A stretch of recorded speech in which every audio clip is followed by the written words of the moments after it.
Hello and a very good morning everyone. तो कल जो टॉपिक हमने ख़त्म किया था, हमने सेट के कुछ बेसिक कॉन्सेप्ट्स के बारे में पढ़ा था कि सेट कैसे डिस्क्राइब करते हैं। दो फॉर्म्स पढ़ी थी, रोस्टर फॉर्म और सेट बिल्डर फॉर्म। इसके अलावा हमने टाइप्स भी देखे थे, टाइप्स ऑफ सेट के बारे में पढ़ा था। कौन कौन से टाइप पढ़े थे हमने, जिसमें हमने लास्ट ख़त्म कहाँ किया था, हमने सबसेट पे ख़त्म किया था और पावर सेट पे ख़त्म किया था, है ना। तो सबसेट अगर हमने स्टार्ट किया ही था, अगर आपको रिवीजन कराना तो कुछ बेसिक्स बता देती हूँ। सबसेट के बारे में हमने पढ़ा था, क्या पढ़ा था हमने सबसेट के बारे में, कि कोई सेट ए है, कोई सेट ए है जिसका एलिमेंट है ए, और कोई सेट बी है जिसके एलिमेंट्स हैं ए बी सी।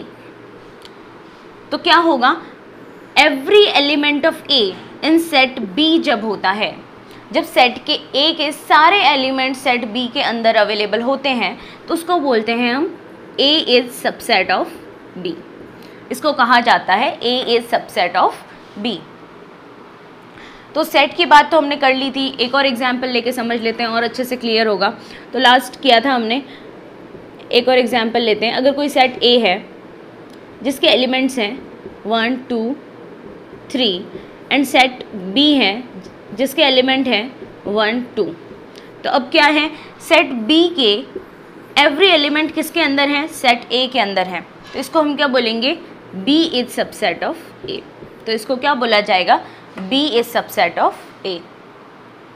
तो ये क्लियर हो गया आपको कि सबसेट क्या होते हैं। तो क्या है, सबसेट होने के लिए बहुत ही इंपॉर्टेंट प्रॉपर्टी है कि इस सेट का हर एक एलिमेंट इस सेट में होना बहुत ज़रूरी है। सेट बी का हर एक एलिमेंट सेट ए में होना ज़रूरी है। इसका एक और एग्जाम्पल हमने लिया था कल, कि मान लीजिए सेट बी के अंदर एलिमेंट है 1,5। तो देखिए 1 तो हमारा सेट ए के अंदर आ रहा है, लेकिन 5 इसके अंदर नहीं आ रहा है। तो 5 सेट ए के अंदर नहीं आ रहा है, इसका मतलब बी ए का सबसेट नहीं होगा।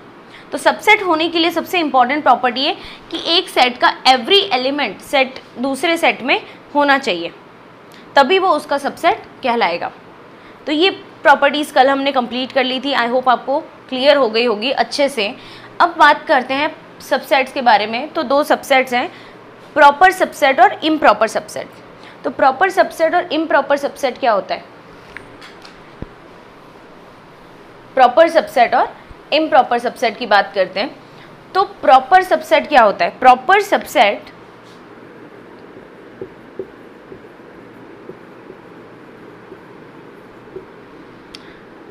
लेट ए और बी कोई सेट है, ए और बी कोई सेट है, बी मत लीजिए, ए ही ले लीजिए। लेट ए कोई सेट है जिसके एलिमेंट हैं, जिसके एलिमेंट ले लीजिए 1 2 3। ए कोई सेट है जिसके एलिमेंट ले लीजिए 1 2 3। अब इसके सबसेट्स क्या क्या होंगे, हमें पता है अच्छे से ए के सबसेट्स क्या क्या होंगे। एक तो 5 होगा, 5 is subset of every set. Her set का सबसेट क्या होता है, 5 तो होता ही है।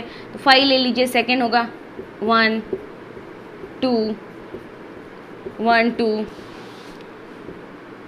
1,3। अगला हो जाएगा 2 3 और लास्ट हो जाएगा 1 2 3। तो ये सारे क्या हैं, ए के सबसेट है। क्या है, ए के सबसेट है। तो अब प्रॉपर सबसेट किसको बोलते हैं, प्रॉपर सबसेट ऐसा सबसेट होता है जो खुद के अलावा और 5 के अलावा जितने भी सबसेट्स बन रहे हैं, खुद के अलावा और 5 के अलावा जितने भी पॉसिबल सबसेट्स बन रहे हैं ए के, उनको बोलते हैं हम प्रॉपर सबसेट। प्रॉपर सबसेट किसे बोलते हैं हम, ये खुद के अलावा और 5 के अलावा जितने भी सबसेट्स बन रहे हैं ए के, उसको हम क्या बोलेंगे, प्रॉपर सबसेट्स। तो देखिए यहाँ पे प्रॉपर सबसेट कौन कौन से हो गई, ये 1 2 1,2 1,3 2,3, ये सारे क्या हैं, ए के प्रॉपर सबसेट्स हैं। तो इसको हम क्या बोलेंगे, प्रॉपर सबसेट्स ऑफ ए। एक और एग्जाम्पल से समझ लीजिए, जैसे ये ए कोई सेट है जिसके एलिमेंट्स है 1,2, तो इसके प्रॉपर सबसेट क्या हो जाए, प्रॉपर सबसेट क्या हो जाएंगे, 1 दूसरा 2 और एक और क्या हो जाएगा 1,2, तो इसके अंदर आएगा ही नहीं। तो ये दोनों क्या होंगे, प्रॉपर सबसेट होंगे किसके, सेट ए के। फाई और खुद को छोड़ के बाकी जितने भी सबसेट पॉसिबल होते हैं ए के, उनको हम क्या बोलते हैं? Proper subset of A. Clear? अगर आपको नोट करना है तो कर लीजिए एग्जाम्पल से। आई होप आपको क्लियर हो गया होगा कि कोई भी सेट है, उसके एलिमेंट फाई को छोड़ के और खुद को छोड़ के जो भी जितने भी पॉसिबल सबसेट्स बनते हैं उसको बोलते हैं उसके प्रॉपर सबसेट्स। अब बात करते हैं इम्प्रॉपर सबसेट। नाम से ही पता चल गया कि इम्प्रॉपर। तो इम्प्रॉपर सबसेट कौन से होते हैं कि हमें पता है कि फाई इज़ या नॉन एम्प्टी सबसेट जो है वो एवरी सेट का सबसेट होता है। जितने भी सेट हैं दुनिया में सबका सबसेट कौन होता है? फाई होता है। मतलब एम्प्टी सेट है वो सबका सबसेट होता है। और दूसरा है कि कोई भी एलिमेंट ए है, ये ए कोई सेट है तो इसका सबसेट क्या होगा? फाई होगा। Phi is subset of every set. तो फाई क्या है? इसका सबसेट है। और दूसरा ए वो खुद का खुद जो है वो खुद का सबसेट होता है। कोई भी सेट है वो खुद का सबसेट होता है। तो ये क्या है? इसके इम्प्रॉपर सबसेट्स। इसको क्या बोलेंगे? Improper subsets.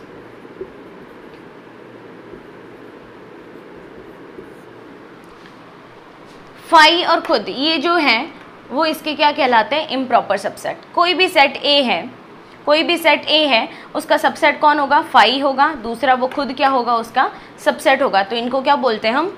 Improper subset. और अच्छे से समझना हो, चलिए फाई के बारे में बात करते हैं। तो फाई जो है उसका इकलौता सबसेट होता है, इस फाई का इकलौता सबसेट होता है फाई, और वो भी क्या होता है? इम्प्रॉपर। तो हमेशा याद रखना, क्वेश्चन आ जाए तो किसी भी एम्प्टी सेट का एक ही सेट होता है, एक ही सबसेट होता है, और वो भी क्या होता है? Improper subset. किसी भी एम्प्टी सेट का एक ही सबसेट होता है और वो भी क्या होता है? Improper subset. एक ही सबसेट होता है और वो भी क्या होता है? Improper subset. और बाकी जितने भी सेट हैं दुनिया में सबके दो इम्प्रॉपर सबसेट होते हैं, एक तो फाई और एक खुद। जितने भी सेट्स बनते हैं उन सब के दो इम्प्रॉपर सबसेट होते हैं, फिक्स होता है। एक तो फाई होगा और एक खुद होगा। तो इस तरीके से प्रॉपर सबसेट और इम्प्रॉपर सबसेट आपको अच्छे से क्लियर हो गया होगा। फाई और ए के अलावा, फाई और खुद के अलावा जितने भी सेट बनते हैं, सबसेट बनते हैं, वो सारे प्रॉपर सबसेट होते हैं। और फाई और खुद जो सबसेट हैं उसको क्या बोलते हैं हम? Improper subset. तो ये थे प्रॉपर सबसेट और इम्प्रॉपर सबसेट। क्लियर? अब आगे बात करते हैं जिस टॉपिक के बारे में, और बहुत ही इम्पॉर्टेंट टॉपिक है ये इस चैप्टर का, और क्वेश्चन के पॉइंट ऑफ व्यू से भी काफ़ी इम्पॉर्टेंट है, जिसको बोलते हैं वेन डायग्राम या यूलर डायग्राम भी जिसको बोलते हैं हम, वेन डायग्राम। तो वेन डायग्राम होता क्या है? वेन डायग्राम कुछ नहीं होता है, ये एक कॉम्बिनेशन होता है रेक्टेंगल्स और सर्कल का जो कॉम्बिनेशन होता है उसको बोलते हैं हम वेन डायग्राम। तो ये रेक्टेंगल है, इस पूरे रेक्टेंगल को हम बोलते हैं यूनिवर्सल सेट, जिसको यू से डिनोट करते हैं। और उसके अंदर जो भी सर्कल्स लेंगे हम, वो अलग अलग सेट होंगे जो आपको गिवन होंगे। जैसे मान लीजिए सेट ए, सेट बी और सेट सी, जितने भी सेट गिवन होंगे इस यूनिवर्सल सेट के अंदर, उन सबको हम किससे रिप्रेजेंट करेंगे? सर्कल से रिप्रेजेंट करेंगे। तो इसको बोलते हैं हम वेन डायग्राम। तो वेन डायग्राम क्या होता है? बेसिकली एक रेक्टेंगल और सर्कल का कॉम्बिनेशन होता है, जिसमें जो रेक्टेंगल होता है वो क्या होता है? यूनिवर्सल सेट माना जाता है। और उस यूनिवर्सल सेट के अंदर जितने भी सेट होते हैं उनको हम किससे रिप्रेजेंट करते हैं? सर्कल से रिप्रेजेंट करते हैं। तो ये होता है वेन डायग्राम। अब इस वेन डायग्राम पर कुछ ऑपरेशंस करेंगे हम, जिनके बारे में हम डिटेल में और भी देखेंगे कि कौन कौन से ऑपरेशंस हम पढ़ने वाले हैं। तो उनको वेन डायग्राम की फॉर्म में भी करेंगे और नॉर्मल क्वेश्चंस की फॉर्म में भी करेंगे। तो वेन डायग्राम कॉम्पिटिटिव एग्जाम्स जो कर रहे हैं तो वो वेन डायग्राम उनके लिए क्वेश्चन जल्दी करने के लिए वेन डायग्राम ज़्यादा हेल्पफुल होता है, उससे ज़्यादा स्पीड में क्वेश्चंस होते हैं, है ना। और बाकी तो आप 11th क्लास के लिए, आप बेसिक पढ़ने के लिए वहाँ पे तो आपको सारे ऑपरेशंस आना ज़रूरी ही है। तो कुछ बेसिक ऑपरेशंस देख रहे हैं सेट के। सबसे पहला है यूनियन, यूनियन ऑफ सेट। सबसे पहला देख रहे हैं union of set. Union of set क्या होता है? जिसको हम डिनोट करते हैं कैपिटल यू से। तो यूनियन ऑफ सेट क्या होता है? मतलब सिंबल होता है। जैसे मान लीजिए कोई दो सेट गिवन है, लेट कोई सेट ए है और कोई सेट बी गिवन है, इसका हमें क्या निकालना है, यूनियन निकालना है। इसको हम लिखेंगे ए यूनियन बी से, इसका मतलब होता है यूनियन, इस यू का मतलब होता है यूनियन, तो इसको डिनोट करेंगे हम ए यूनियन बी से। तो कोई सेट गिवन है हमारा ए, फॉर एग्जांपल ए है हमारा 1 2 3 और बी है हमारा 4 5। तो ये कोई दो सेट हमको गिवन है, सेट ए है हमारा 1 2 3 और सेट बी है हमारा 4 5। अब इसका क्या निकालना है, हमें यूनियन निकालना है। तो यूनियन कैसे निकालेंगे, ए यूनियन बी निकालना है इसका। तो देखिए कोई भी यूनियन का मतलब होता है कि कंबाइन करना। जब सेट ए के और बी के सारे एलिमेंट्स को हम कंबाइन करके लिखते हैं तो उसको बोलते हैं यूनियन। तो ए यूनियन बी क्या हो जाएगा, 1 2 3 4 5, ये ए यूनियन बी में आ गए। मतलब ए के सारे एलिमेंट्स और बी के सारे एलिमेंट्स को कंबाइन फॉर्म में लिखेंगे तो वो क्या बन जाएगा हमारा, ए यूनियन बी। मतलब ऐसे एलिमेंट्स जो ए में बी में दोनों में है, दोनों को कंबाइन करके लिखना, उसको बोलते हैं ए यूनियन बी। तो ये तो हो गया, इस मेथड से हो गया। अब हम वेन डायग्राम से अगर इसको रिप्रेजेंट करना हो तो कैसे करेंगे ए यूनियन बी को। तो वेन डायग्राम में देखिए ये कोई हमारा यूनिवर्सल सेट है और सारे सेट हमें पता है कि सारे दुनिया के सारे सेट किसके अंदर आते हैं, यूनिवर्सल सेट के अंदर आते हैं। तो ये कोई हमारा सेट है ए और बी, है ना, ए बी दोनों कोई सेट है। अब इनका क्या निकालना है, यूनियन निकालना है, ए यूनियन बी। क्या निकालना है, ए यूनियन बी। चलो ले लेते हैं इसको, बी को ले लेते हैं हम 3 4 5। सेट ए है हमारा 1 2 3 और बी है हमारा 3 4 5। अब जब भी यूनियन करेंगे, जो दो बार रिपीट हो रहा है तो रिपीट में नहीं लिखेंगे, एक ही बार लिखेंगे इसको, है ना। तो अब ये कोई सेट है हमारा, ये वेन डायग्राम में ये रेक्टेंगल जो है वो ये हमारा यूनिवर्सल सेट है। एक सर्कल है उसको हमने मान लिया सेट ए, दूसरे सर्कल को मान लिया हमने सेट बी, और ये है हमारा यूनियन, ए यूनियन बी निकाल रहे हैं। तो ए यूनियन बी। अब हमने दोनों सर्कल को इंटरसेक्ट क्यों करवाया, क्योंकि दोनों में कोई कॉमन एलिमेंट होता है, वो यहाँ आता है। जैसे 3 दोनों में कॉमन है तो वो यहाँ आएगा। तो अब सेट ए यूनियन बी का मतलब क्या हुआ, सेट ए और सेट बी दोनों को क्या कर रहे हैं, कंबाइन कर रहे हैं। दोनों को कंबाइन करेंगे तो इस तरीके से हम इनको डार्क कर देंगे, जो कंबाइन हो रहे हैं। तो ए और बी दोनों मिला के क्या बन रहा है, A union B. Set A और सेट बी दोनों को कंबाइन करके ए यूनियन बी बनाते हैं। तो उसको इस तरीके से रिप्रेजेंट करते हैं वेन डायग्राम में, जो ए में भी है बी में भी है, दोनों को कंबाइन कर लिया। तो ये हो गया वेन डायग्राम किसका, ए यूनियन बी का। क्लियर। तो ये हो गया ए यूनियन बी। तो दो सेट्स को कंबाइन फॉर्म में लिखते हैं तो ये बनता है ए यूनियन बी। और अगर वेन डायग्राम से रिप्रेजेंट करना हो तो इसको इस तरीके से रिप्रेजेंट करते हैं, ये सेट ए है, ये सेट बी है, दोनों को इंटरसेक्ट इसलिए करवाया क्योंकि दोनों में कॉमन एलिमेंट है 3। तो कॉमन होगा, उसको हम दोनों सर्कल्स को इंटरसेक्ट करा के रिप्रेजेंट करेंगे। अगर कॉमन एलिमेंट नहीं होता तो दोनों सर्कल को अलग अलग बनाते हैं, लेकिन दोनों को क्या करते, डार्क करते, क्योंकि क्या कर रहे हैं, दोनों को यूनियन निकाल रहे हैं। दोनों का क्या निकाल रहे हैं, यूनियन निकाल रहे हैं। तो दोनों सर्कल्स को क्या करेंगे, हम डार्क करेंगे। क्लियर, अच्छे से क्लियर आप लोगों को। ये था हमारा यूनियन ऑफ सेट।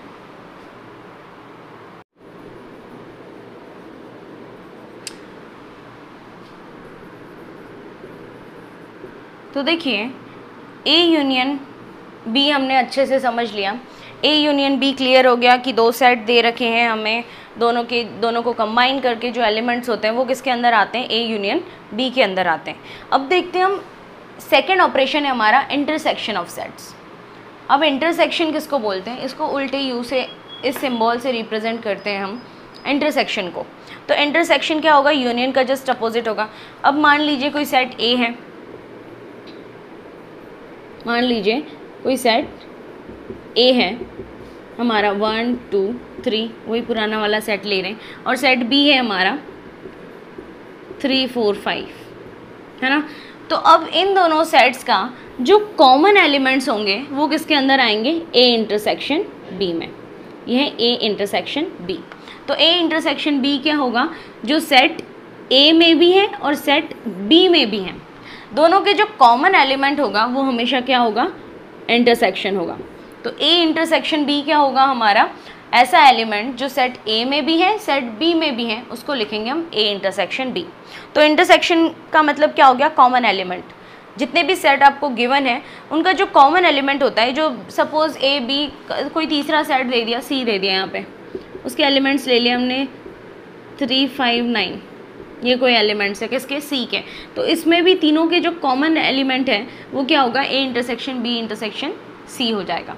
मतलब तीनों का इंटरसेक्शन क्या होगा, तीनों का जो कॉमन एलिमेंट होगा वो किसके अंदर आएगा, उसके इंटरसेक्शन के अंदर आएगा। तो इसका मतलब क्या हुआ, इंटरसेक्शन का मतलब क्या हुआ, ए इंटरसेक्शन बी वो एलिमेंट होता है जो जितने भी सेट्स हमें दे रखें उनका क्या हो, कॉमन एलिमेंट हो। उनके कॉमन एलिमेंट को बोलते हैं हम इंटरसेक्शन। क्लियर। अब इसी क्वेश्चन को हम किससे रिप्रेजेंट करते हैं, वेन डायग्राम से रिप्रेजेंट करते हैं।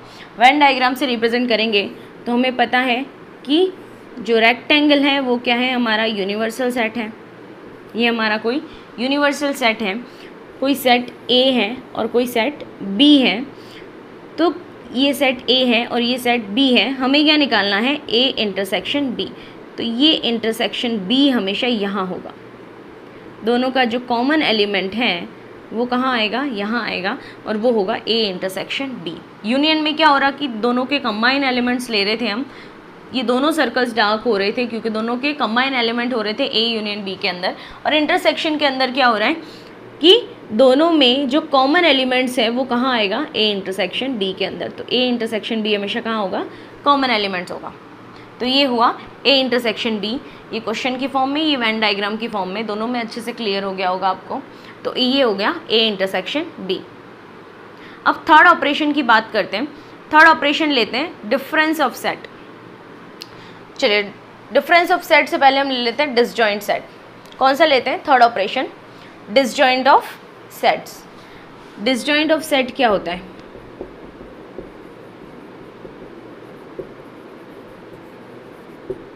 डिसजॉइंट सेट क्या होते हैं, डिसजॉइंट सेट ऐसे सेट होते हैं जिनका कोई भी एलिमेंट कॉमन नहीं होता है।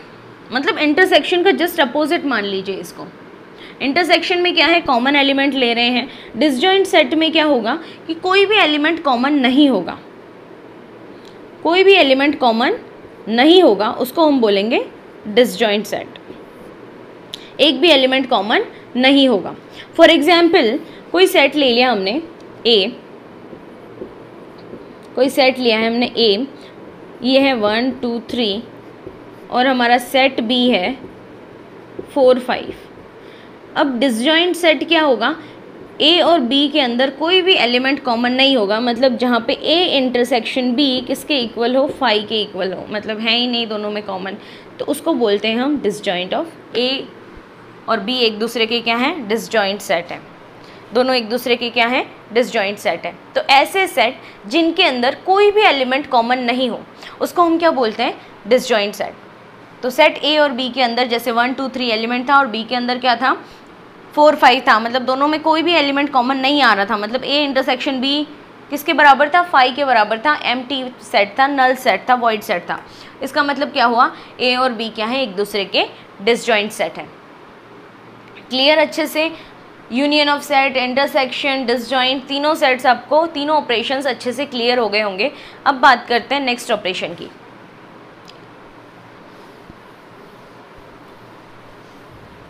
तो नेक्स्ट लेते हैं हम difference of sets. Difference of two sets, दो सेट्स का डिफरेंस कैसे फाइंड करते हैं। जैसे प्लस माइनस करते हैं हम, डिफरेंस निकालते हैं, वैसे ही इनका डिफरेंस निकालना है। तो डिफरेंस ऑफ टू सेट्स, तो डिफरेंस कैसे निकालते हैं, डिफरेंस ऑफ सेट्स। तो डिफरेंस ऑफ सेट को कैसे लिखेंगे, सपोज कोई सेट दे रखा है हमें, सेट ए और सेट बी हमें दे रखे हैं, कोई दो सेट हैं। तो ये मान लिया 1 2 3 और बी मान लिया 3 4 5। ये कोई दो सेट्स हैं, इसमें क्या निकालना है, डिफरेंस निकालना है। सपोज हमें ए और बी का डिफरेंस निकालना है, ए डिफरेंस बी। तो ए डिफरेंस बी किसके बराबर होगा, हमेशा याद रखना, ए डिफरेंस बी किसके बराबर होगा, X such that X belongs to A but x does not belongs to b। x a से बिलोंग करना चाहिए पर x b से बिलोंग नहीं करना चाहिए। जैसे देख लेते हैं अच्छे से कि 1 2 3 और 3 4 5 में क्या है कि इसमें ऐसे एलिमेंट्स लेंगे जो सिर्फ a के अंदर हो। b के अंदर जो एलिमेंट आता है, ये b के अंदर और a के अंदर जो कॉमन एलिमेंट आता है उसको हम नहीं लेंगे। डिफरेंस के अंदर हम ऐसे एलिमेंट्स को लेंगे जो सिर्फ a से बिलोंग करते हैं, b से बिलोंग करता है उस एलिमेंट को हम नहीं लेंगे। तो a डिफरेंस b क्या हो जाएगा, हमारे पास कौन सा आ गया 1, 2, ये हो गया a डिफरेंस b। तो ऐसे एलिमेंट जो सिर्फ a से बिलोंग करते हैं वो किसके अंदर आएंगे, a डिफरेंस b के अंदर आएंगे। ऐसे ही अगर हमको निकालना हो, क्या निकालना है, b डिफरेंस a निकालना हो, क्या निकालना हो, इसका जस्ट अपोजिट कर दिया b डिफरेंस a। तो b डिफरेंस a क्या हो जाएगा, x such that x belongs to b हो जाएगा और x does not belongs to a हो जाएगा। मतलब ऐसे एलिमेंट आएंगे इसके अंदर जो सिर्फ b में आते हैं, a में नहीं आते हैं। ऐसे एलिमेंट्स को कहाँ लिखेंगे हम, b डिफरेंस a में लिखेंगे। जैसे इसी को देख लीजिए, ये दोनों में कॉमन आ रहा है तो b का डिफरेंस a क्या हो जाएगा 4, 5।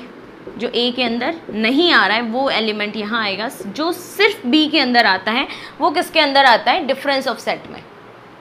तो क्लियर हो गया आपको अच्छे से। डिफरेंस ऑफ सेट क्या होता है, ऐसे सेट जिसमें जैसे a और b कोई सेट ले लिया हमने, a ले लिया 1 2 3 और b में एलिमेंट्स है 3 4 5, तो a डिफरेंस b के अंदर वही एलिमेंट आएंगे जो सिर्फ a में आते हैं, जो सिर्फ a से बिलोंग करते हैं, b से बिलोंग नहीं करते। दोनों का जो कॉमन एलिमेंट है उसको हम नहीं लेंगे।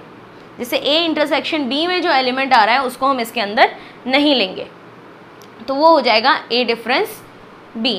और ऐसे ही आपको अगर b डिफरेंस a निकालना हो तो वो किसके बराबर होगा, ऐसे एलिमेंट्स आएंगे जो सिर्फ b से बिलोंग करते हैं, a से बिलोंग नहीं करते हैं।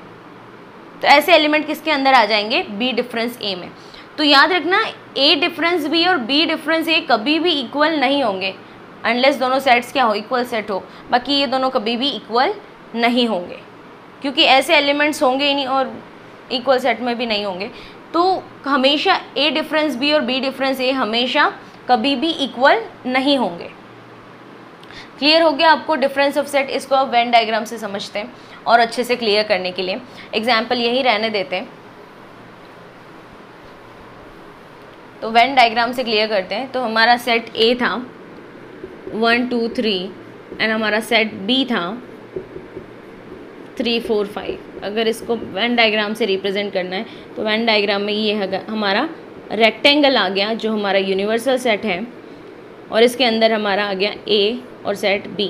तो ये है सेट a, ये है सेट b और ये आता है a इंटरसेक्शन b।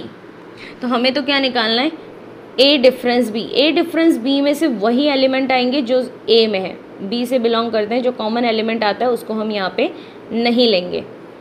तो ये हो जाएगा a डिफरेंस b। अगर आपको क्या निकालना है, b डिफरेंस a निकालना है, तो इसको मिटा दीजिएगा, ये नहीं आएगा, सिर्फ ये वाला हिस्सा आएगा किसके अंदर, b डिफरेंस a के अंदर। b डिफरेंस a में वही एलिमेंट्स आएंगे जो सिर्फ b से बिलोंग करते हैं, इवन दोनों के कॉमन एलिमेंट्स भी नहीं आएंगे यहाँ पे। सिर्फ b से बिलोंग करते हैं वो एलिमेंट आएंगे b डिफरेंस a में, और सिर्फ a से बिलोंग करते हैं वो एलिमेंट आएंगे a डिफरेंस b के अंदर। तो ये हुआ difference of sets. I hope आपको अच्छे से क्लियर हुआ होगा। ये था difference of set. Difference of set में क्या होता है, वही एलिमेंट आते हैं जो उसी सेट से बिलोंग करते हैं, दोनों के कॉमन एलिमेंट्स भी नहीं आते हैं। अब अगले ऑपरेशन की बात करते हैं, symmetric difference of two sets. क्या लेते हैं, symmetric difference of two sets लेते हैं। अगला है हमारा symmetric difference of two sets. अगला एलिमेंट लिया हमने symmetric difference of two sets. तो symmetric difference of two sets क्या होगा,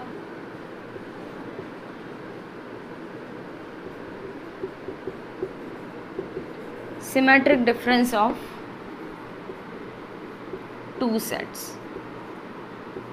अगला ऑपरेशन है symmetric difference of two set. अब सिमेट्रिक डिफरेंस किसे बोलते हैं, कि कोई भी दो सेट है उनका सिमेट्रिक डिफरेंस निकालना है।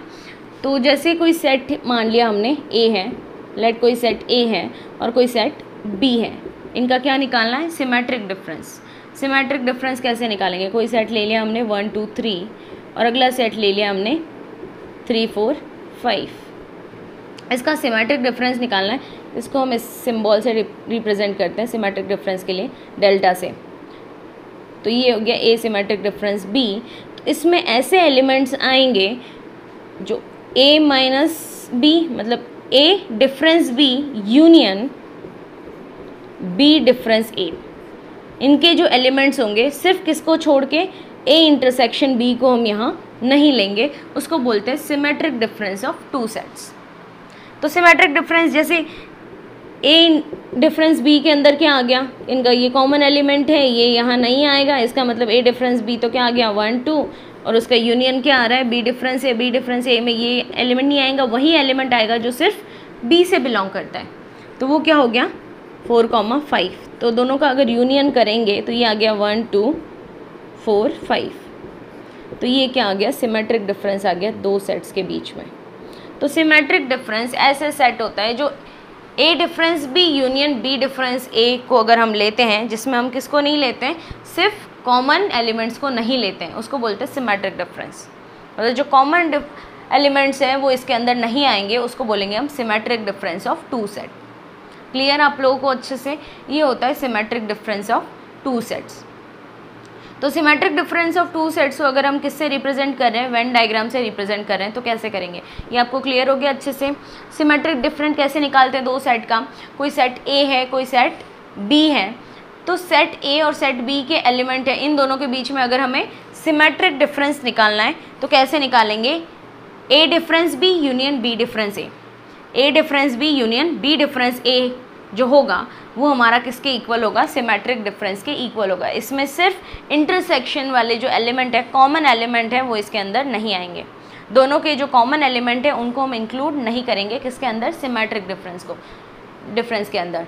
तो इसको बोलते हैं symmetric difference of two sets. अब इसको एक बार वेन डायग्राम से देख लेते हैं। वेन डायग्राम अगर इसका हम बनाएंगे, कोई सेट ए है हमारा 1 2 3 और दूसरा सेट है हमारा 3 4 5। तो ये ले लिया हमने रेक्टेंगल, हमारा जो यूनिवर्सल सेट है, ये सेट ए है, ये सेट बी है।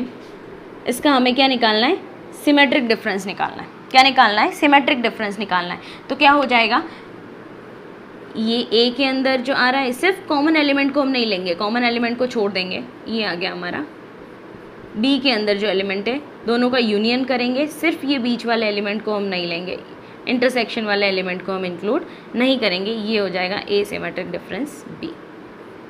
ये होता है सिमेट्रिक डिफरेंस, जिसमें सिर्फ ए के और सिर्फ बी के एलिमेंट लेते हैं, दोनों का कॉमन एलिमेंट हम नहीं इंक्लूड करते हैं। ये होता है symmetric difference of two sets. इसको बोलते हैं हम symmetric difference of two sets. तो ये देखा हमने symmetric difference of two sets. अब इसके लास्ट ऑपरेशन की बात करते हैं। लास्ट ऑपरेशन लेते हैं हम complement of sets. Complement of set क्या होता है, कोई सेट है हमारा, ये ले रहे हैं हम complement of set. Complement of set क्या होता है, कोई सेट है हमारा यू, कोई सेट है हमारा यूनिवर्सल सेट, लेट यू कोई यूनिवर्सल सेट है, और इसके अंदर ए जो है वो यूनिवर्सल सेट का क्या है, सबसेट है। A is subset of universal set. अब क्या निकालना है हमें, ए डैश निकालना है, इसको बोलते हैं कॉम्प्लीमेंट। ए का कॉम्प्लीमेंट हमेशा क्या होगा, ए डैश होगा, या फिर ए की पावर सी से डिनोट करेंगे, या फिर सी ए से डिनोट करेंगे। तो ये सारे क्या हैं, कॉम्प्लीमेंट ऑफ सेट। या फिर आप ये भी ले सकते हो क्या,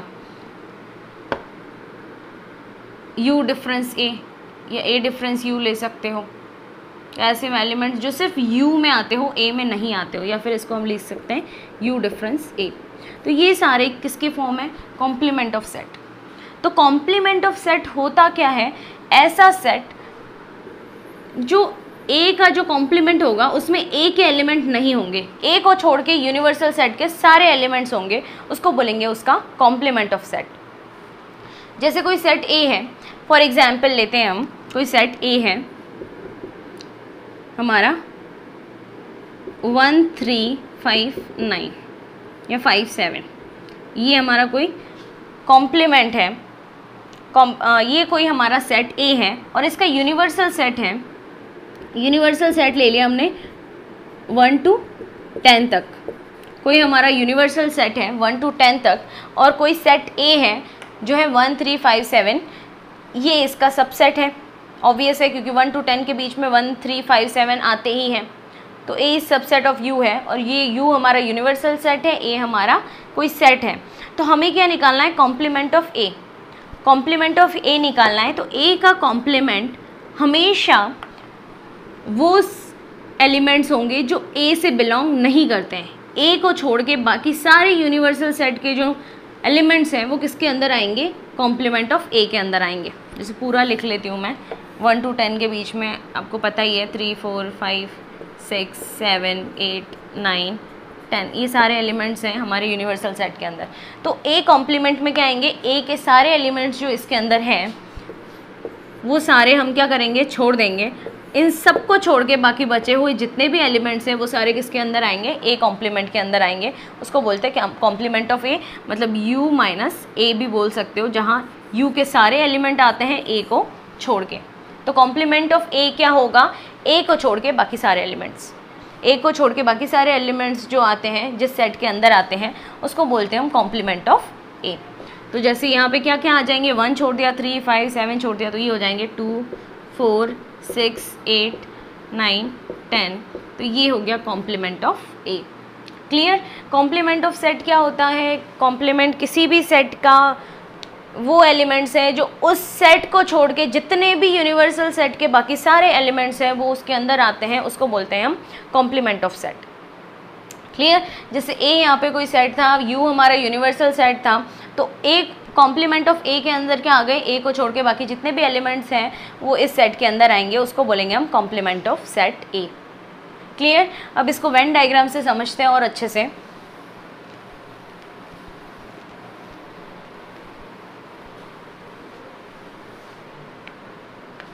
A हमारा सेट था 1 3 5 7, तो अब हमें निकालना है वेन डायग्राम में। तो वेन डायग्राम में हमें पता है ये रेक्टेंगल जो है वो हमारा यूनिवर्सल सेट है, ये हमारा कोई सेट A है। तो हमें क्या निकालना है? Complement of set A। तो A कॉम्प्लीमेंट वही होगा जो A को छोड़ के बाकी सारे एलिमेंट्स इस यूनिवर्स के अंदर आ रहे हैं, वो सारा क्या होगा? Complement of set A। तो इसको वेन डायग्राम से रिप्रेजेंट करना हो तो ऐसे रिप्रेजेंट करेंगे, वो आ जाएगा A कॉम्प्लीमेंट किसके अंदर? वेन डायग्राम के अंदर। मतलब A को छोड़ के बाकी जितने भी सारे एलिमेंट्स हैं जो आपको गिवन है यूनिवर्सल सेट के अंदर, वो सारे किस में आ जाएंगे? A कॉम्प्लीमेंट के अंदर आ जाएंगे। तो ये था हमारा कॉम्प्लीमेंट ऑफ सेट A। तो इस तरीके से आप किसी भी गिवन सेट के कॉम्प्लीमेंट निकाल सकते हो, किसके रिस्पेक्ट में? उसके यूनिवर्सल सेट के रिस्पेक्ट में। तो देखो अब समझ रहे हैं हम कि कुछ important results on number of elements in set, कि number of element, cardinal number, order set, ये पावर सेट में हमने पढ़ लिया था कल वाली क्लास में, है ना। तो अभी हम देख रहे हैं कि ये नंबर ऑफ सेट के हिसाब से कुछ फॉर्मूले बनते हैं सेट्स के लिए। तो उन फॉर्मूलेज़ को अच्छे से देख लेते हैं, हम क्वेश्चन सॉल्व करने में आपके काम आएंगे। जैसे हम देखते हैं कोई 3 सेट हैं हमारे पास A B C, और तीनों क्या है? फाइनाइट सेट्स हैं, और U उनका क्या है? यूनिवर्सल सेट है। तो इनके लिए कुछ रिलेशंस बन रहे हैं, फॉर्मूले बन रहे हैं, वो कैसे रहेंगे? अगर हमें क्या दे रखा, हमें क्या निकालना हो? Number of A union B निकालना है, और आपको क्या दे रखा है? नंबर ऑफ़ A और नंबर ऑफ़ B, और क्या दे रखा है? Number of A intersection B आपको दे रखा है। और वैसे A और B दे रखा है तो इंटरसेक्शन आप वैसे भी निकाल सकते हो। तो नंबर ऑफ़ सेट आपको निकालना है कि क्या?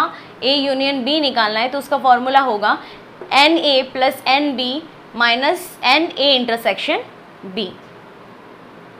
अब अगर आपको क्या दे रखा है? NA और NB दे रखा है, और दो कैसे सेट हैं? A और B डिसजॉइंट सेट हैं, कि दोनों में कोई भी इंटरसेक्शन एलिमेंट नहीं है, कोई भी कॉमन एलिमेंट नहीं है। उस समय हम A यूनियन B कैसे निकालेंगे? तो उस A यूनियन B को निकालने का फॉर्मूला होता है NA union B is equal to क्या हो जाएगा? NA plus NB। क्या होगा? NA plus NB। यहाँ पे इंटरसेक्शन नहीं होगा क्योंकि दोनों क्या है? डिसजॉइंट सेट है, और डिसजॉइंट सेट में कोई भी एलिमेंट कॉमन नहीं होता है। अगला बात करते हैं हम एन ए इंटरसेक्शन बी, अगर एन ए इंटरसेक्शन बी निकालना है हमें तो उसका फॉर्मूला हो जाएगा N A plus N B minus N A union B.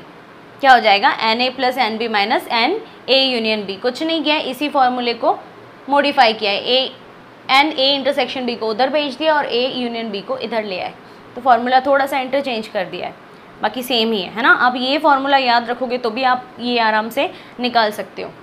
अब निकालते हैं एन ए डिफरेंस बी। तो एन ए डिफरेंस बी को कैसे निकालेंगे? N A minus N A intersection B, मतलब एन ए में से हम किसको माइनस कर रहे हैं? ए इंटरसेक्शन बी को, क्योंकि हमें अच्छे से पता है कि ए डिफरेंस बी क्या होता है, जो सिर्फ ए के एलिमेंट हैं वो किसके अंदर आते हैं? ए डिफरेंस बी के अंदर आते हैं। तो एन ए माइनस जो उनका कॉमन एलिमेंट है उसको क्या करेंगे? माइनस कर देंगे, तो ये हो जाएगा एन ए डिफरेंस बी। अगला आता है N A symmetric difference B. ये डेल्टा किसका सिंबल था? सिमेट्रिक डिफरेंस का, अभी पढ़ा है हमने।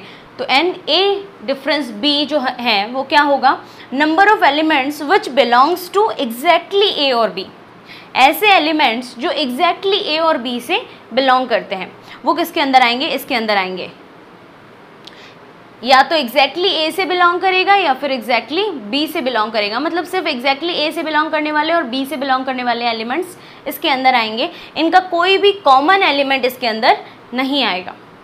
तो देखिए एन ए माइनस बी या A difference B union B difference A, A difference B union B difference A, अभी हमने फॉर्मूला देखा है।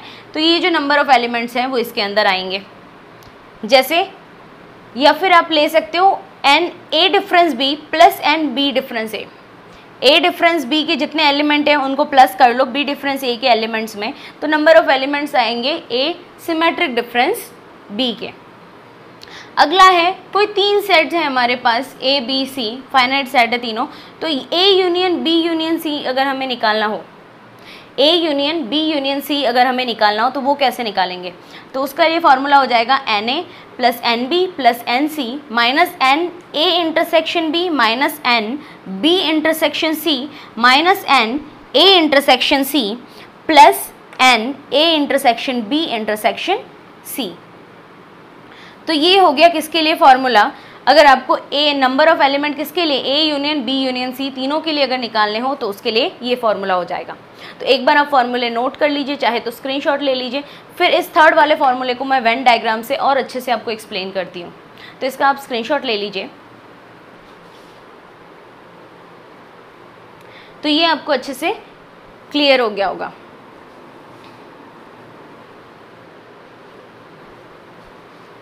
तो अब इस लास्ट वाले फॉर्मूले को मैं आपको एक्सप्लेन करती हूँ वेन डायग्राम के थ्रू, ताकि आपको याद रखने की भी ज़रूरत नहीं पड़ेगी।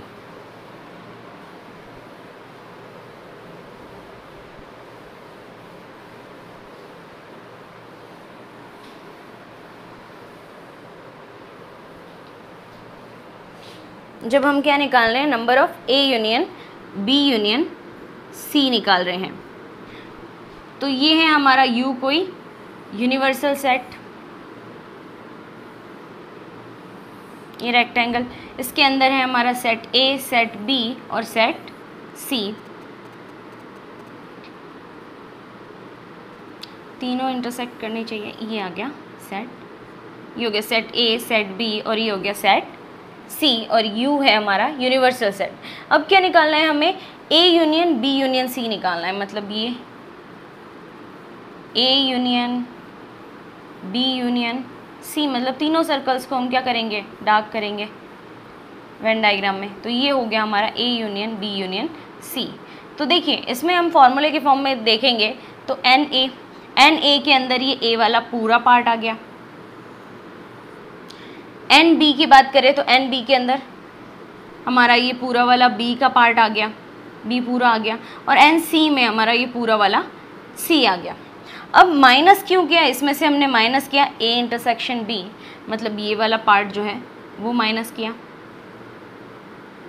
क्यों माइनस किया? क्योंकि ये ऑलरेडी इसके अंदर आ चुका है, इसलिए इसको हमने माइनस कर दिया। ए इंटरसेक्शन बी, सिर्फ ए इंटरसेक्शन बी होगा, सी वाला पार्ट नहीं आएगा। ठीक है, अगला माइनस किया हमने B intersection C, minus N B intersection C. तो बी इंटरसेक्शन सी में ये आ गया, इतना पार्ट B इंटरसेक्शन C में। और तीसरा आता है, तीसरा आ गया हमारा एन A इंटरसेक्शन C। तो A इंटरसेक्शन C में ये वाला पार्ट आ गया, A इंटरसेक्शन C में पूरा ये पार्ट आ जाएगा, है ना, पूरा पार्ट आ गया। तो तीनों में ये पूरे पार्ट आ गए।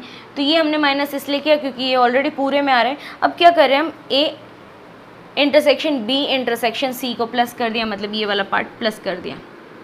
अब ये क्योंकि रिपीट हो रहा था इसलिए हमने इसको क्या किया, माइनस किया। तो ये पूरा किसके अंदर आ जाएगा हमारा, A union B union C के अंदर। किसके अंदर आ जाएगा, A union B union C के अंदर आ जाएगा। A intersection B intersection C, तीनों का इंटरसेक्शन करेंगे तो ये वाला A इंटरसेक्शन B में ये पूरा वापस आएगा, B इंटरसेक्शन C में ये पूरा वापस आएगा, और B इंटरसेक्शन C में ये पूरा पार्ट आएगा, और A इंटरसेक्शन C में ये वाला पूरा पार्ट आएगा। तो ये रिपीट हो रहे थे 2 बार, एक बार A में आ गए, एक बार इसमें आ गए, इसलिए इनको हमने क्या किया, माइनस किया है।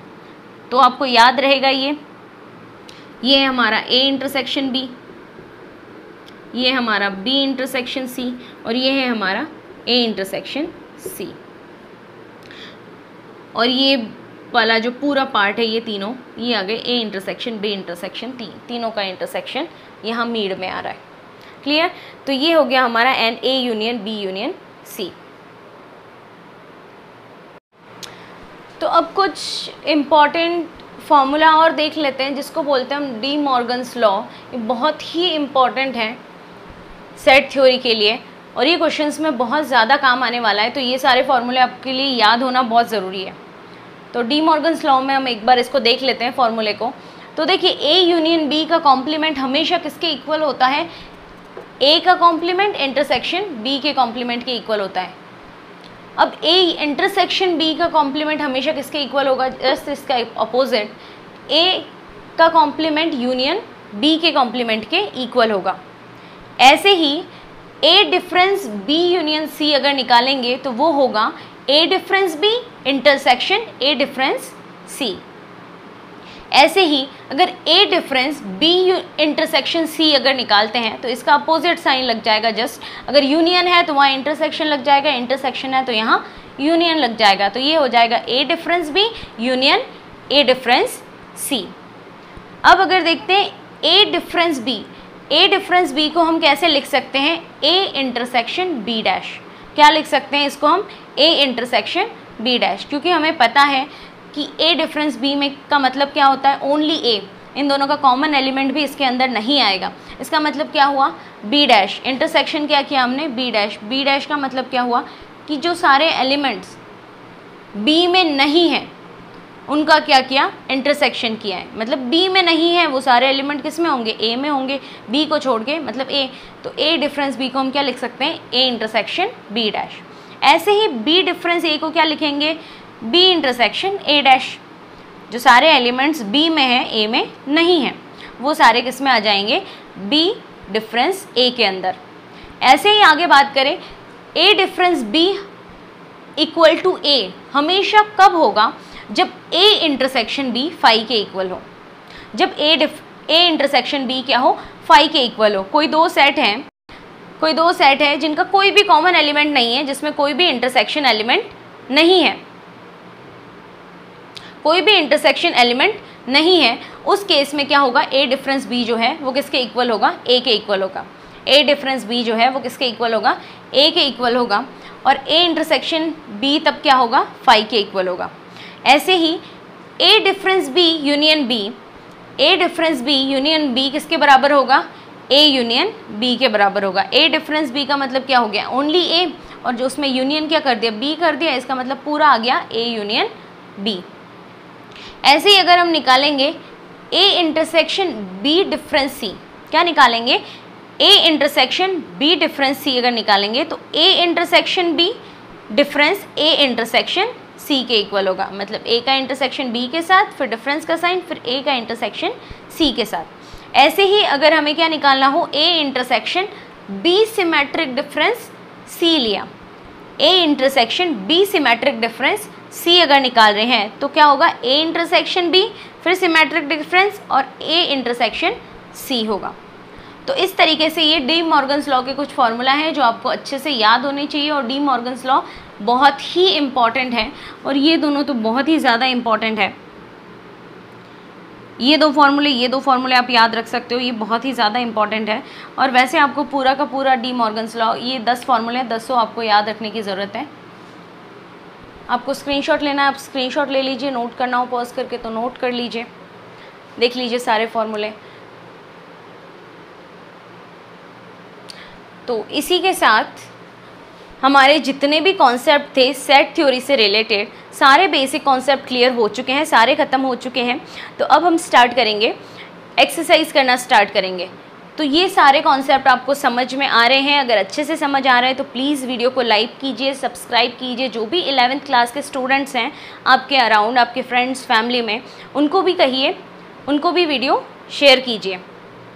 अगर आपको लगता है कि कोई और टॉपिक इसके अलावा आप 11, 12, 9, 10th क्लास का कोई भी टॉपिक पढ़ना चाहते हैं तो वो भी आप हमें कमेंट करके ज़रूर बताइए।